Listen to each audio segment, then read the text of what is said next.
Hello everybody, welcome to video number 2. The quality on this one will hopefully be a lot better.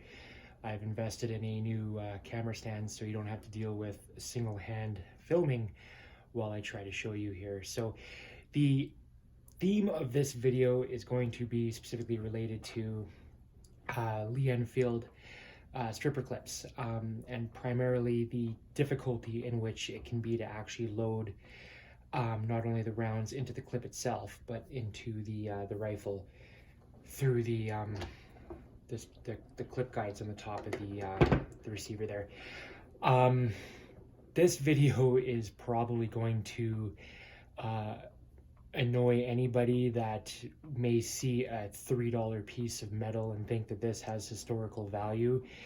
If that's the case, then they're not the ones who care about actually loading and using these things. This stripper clip then, I presume, be on display or framed because they don't want to actually wreck it. But in this video, I'm assuming you've searched this out because you've got these things, you've got a rifle, you're sick of loading the rounds one by one into the top of the magazine, and instead you want to be able to use the stripper clips that you've searched online and finally were able to locate, only to discover that as soon as you start trying to use these things, you have to pretty much be the Hulk to force the bullets, or sorry, my apologies, force the cartridges into the tops or into the sides of the clip before they'll actually fit. So I discovered a way to get around that issue. I've looked at videos that say you can simply bend these apart this way. The problem with that, though, is that does nothing for the bottom section, which is where the actual case, the brass case, actually sits. When it goes in there, it does get caught by the sides here, but the vast majority of the holding friction is actually down here at the bottom. And so simply opening it up, you're not really doing much. Plus, you also risk snapping them off. I mean, these are not made out of the best quality metals. It was cheap wartime metals that they were using at the factories. These particular ones, I feel like, just based on the matte coating that's on here, I believe they came out of the Ishpur factories in India, which is actually where this particular rifle came from as well too. This is my 1945 Ishpur SMLE, obviously refurbished, as you can tell by the mismatching of the buttstock and the forend here, but it works for me, and it actually fires amazingly well. But I was losing my mind trying to figure out how to load these things into here, which required Herculean effort, and then not only from that to get them into the top of here, which was virtually impossible. Like I said, unless you're the absolute Hulk and you can just rip them in there. All I was doing was taking big gouges out of the actual brass casings, and eventually I want to get into reloading these things, and if I have a lot of case damage at the bottom here, I risk a ruptured case, and so it's not something I really wanted to get into. Very simple. In order to fix this solution, or to find a solution to this, I did hear, you can put oils and stuff in there, but depending on how tight it is, a little bit of oil is really not going to help. The issue that I notice is just they're just made on cheap stamping machines. The tolerances were not as I guess as precise as you may have in modern tooling. So just a simple metal file. I got this at Home Depot here for, oh geez, maybe $6 or $7. I used it to fix my Mosin Nagant bayonet. That's the reason I bought this in the first place, and I might make that in a different video for anybody that's struggling with actually getting the bayonet on the end of their Mosin Nagant. I purchased it for that, and then realized it could be easily repurposed to fix the stripper clips issue that I was having with the SMLE. The other tool that'll be helpful, though not necessarily required, can be just some kind of a pair of pliers or something just to get the very tips here, which control the retaining clips for the rounds themselves, just to keep all 5 of them in there. You may need that for that. So very easy. What I did to solve this issue is I used the pliers to gently, very gently is the key, bend back the retaining clips on these just enough that I could get access to the section underneath here with the file without having to worry too much about rounding it off completely and not having much luck in securing the rounds into the clip itself. Key point there is gently, because if you do not do it gently, you'll snap it off like this. I can still use this. It's just obviously round number 5 is going to be quite loose. Now, the good thing is that in the city where I live, I can go to a local store and buy bulk of these for $3 Canadian each. So the fact that I snapped that off was a good learning experience for me, but at the most I'm out $3 now, which again is why I don't care too much about doing these to these, because yes, sure, these may be from the 1940s and may have historical value, but I'm not filing down anything on the actual rifle itself. These are just the clips, and I want to be able to enjoy the rifle, so therefore I was able to do that. So anyway, using the pliers, or in my case I've got larger pliers here, just gently bend back each of the retaining clips on here. That will give you a flat surface to then do your filing on. Your file should be flat faced. If you're using a round file, that's going to cause issues where you're actually just cutting grooves into the side of it. You're not actually opening it up any tolerances. With the file, I simply just held it on the side there, put pressure with my thumb, and it was just a matter of making sure that I was wearing down enough of it. And yeah, I'm getting through the matte finishing on here, whatever this is, this powder coating. But I don't care. If they rust again, I'll go buy more for $3 each. In the meantime, I'm going to get a lot of use out of these things. So I'm not going to file this one too much, because I've actually already filed all 4 of these, and they work amazingly well now.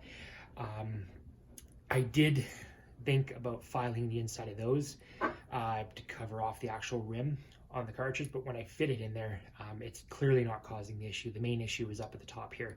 And anybody who's tried to load these things, you know how tight it can, how stiff they can be and how tight they can be when you're trying to load these into it. There's nothing actually that was catching on the rim on mine. If yours is catching, I mean, this particular file is not going to fit in there. There is cutting teeth on this side here. I imagine you could probably get yourself a really small round file and work out the inside of that as well too, particularly if there's any gunk or grime that's caught up in the inside there. These were clean. There was this paint coating, or it's like a powder coating, was on the inside. I think that's what was contributing to the thickness of why I was having issues loading these into it. So anyway, file them all out. You don't have to go crazy on it. I mean, I only filed each one for maybe about 30 or 40 seconds, just enough to take off any ridges that may have been in there, to smooth it right out, and then also to eliminate this this coating that's on top. Once they're done, they load super easy. So just to look at this one in particular, I mean, you want to have a little bit of resistance. They're not just falling out, but you can tell if you've ever had a stiff Enfield clip, you can just see the fact that I was able to pull them out that easy without having to ream them out is already a huge improvement over where these were when I first bought them. They were completely unusable when I first bought these, and then I decided there's got to be something that I can do to solve this issue. Everybody knows when you're loading up your Enfield Stripper clips, you're supposed to do the overlap. It is debatable if that actually does cause an issue. I have watched multiple sources where there's enough of clearance in the magazine on the Enfield where it doesn't cause an issue.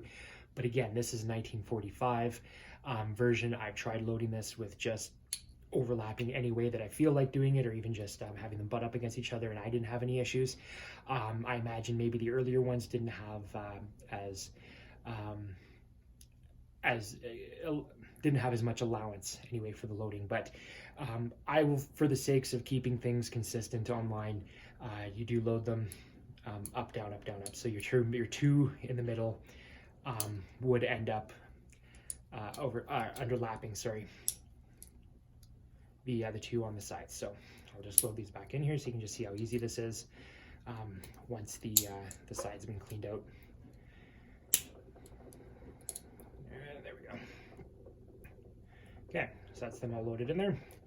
Now, I want to demonstrate just how easy that actually makes it to get into the rifle. Now, oh my God, Jesse, you can't load up a rifle. It's dangerous to do that. These are live ammunition. I do have dummy rounds of .303, but again, the clearance or the case size of a dummy round or a snap cap is not the same as an actual round. So doing this demonstration means absolutely nothing if I was doing demi caps or snap caps. So instead, what I'm going to do,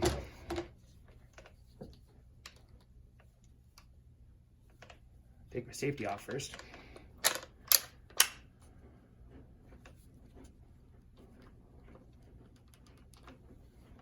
And it's a little bit stiff on this one, which I appreciate. The bolt is well built. There we go. The bolt's out. There, I can load into this all day long. And I'm assuming that we can all be adults here and realize that my gun is not going to fire. There's no bolt. So let's do this guy. Load him in. And then you do grab up on the top one. While I get started.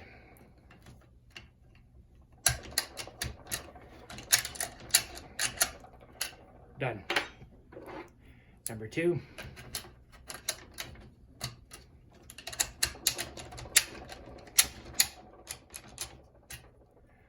Loaded. Much easier than the Herculean effort it took to try and even get one round out of these damn things before I finally filed it off. So I do hope that that was helpful. If anybody has bought one of these things and is looking to try and solve the issue with these stripper clips, it's not an issue of like the Mosin Nagants where you bought cheap Chinese stripper clips. Even the ones from the factory, like these ones, have the same issues. It's just, that's how it was. I've heard stories of when the British soldiers were actually in the supply depots or at the shooting ranges, they would hunt around for the ones that were actually on the ground, because those were the ones that were able to get loaded into the magazines and not the ones that were sitting back unused in the other sections of the storage depots. They wanted the ones that could actually be proven to use over and over again. And they're tough little buggers. I mean, assuming you don't snap off one of your tabs like I did, these things should last you quite a while. But yeah, I hope that was very helpful. If anybody has any comments or questions about this, I'm just starting this channel out, so obviously the looking for ideas on content is always very helpful. I will catch you guys later. Thank you so much.